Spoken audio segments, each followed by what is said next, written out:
ગૌશાલા ખોલવા પૂરતું જ નહીં, પરંતુ આ ખાટકીઓના પગ ધ્રુજવા જોઈએ એવી પરિસ્થિતિ કચ્છ જિલ્લામાં આપણે સૌએ ઊભી કરવાની છે. આ ખાટકીઓ ગુજરાત છોડીને ભાગી જાય ને એ પ્રકારની પરિસ્થિતિ આપણે ઊભી કરવાની છે. ગૌ માતાની હત્યા આપણા રાજ્યની અંદર ક્યારેય થાય નહીં ને એ પ્રકારની દબંગાઈ પોલીસની તો હોવી જ જોઈએ.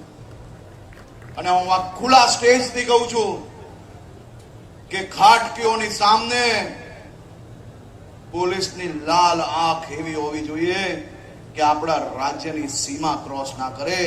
એ પ્રકારની પરિસ્થિતિ આજે જ્યારે તમે ગૌશાલાનું નિર્માણ કરો છો તો એ સંકલ્પ બી જરૂરથી કચ્છ જિલ્લા પોલીસ દ્વારા લેવામાં આવે. આખી રેન્જ અહીંયા હાજર છે. બોર્ડર રેન્જમાં અદ્ભુત કામગીરી આ દિશામાં થઈ છે. બનાસકાંઠા હોય, પાટણ હોય, કચ્છ જિલ્લાના 2 આપણા યુનિટ હોય, બધી જ જગ્યા પર આ પ્રકારની પરિસ્થિતિ આપણે ઊભી કરી છે. પરંતુ હજી વધુ કડકાઈથી કામ કરવાનું.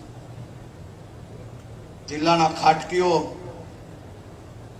કલાકોમાં ભાગી જાય ને એ પ્રકારની તમને સૌને શુભકામનાઓ આપું છું. પોલીસ સ્ટેશનો દ્વારા એક પછી એક કોમ્બિંગ કરવી પડે, રેડ કરવી પડે, કડકમાં કડક પગલા ભરવા પડે. આ લોકોને છોડતા નહીં એક બીને. ગૌ હત્યારાઓને છોડવું એ બી એક ખૂબ મોટું પાપ છે.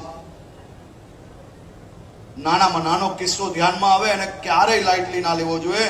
એની ઉપર ગંભીરતાપૂર્વક કામગીરી કરવી જોઈએ.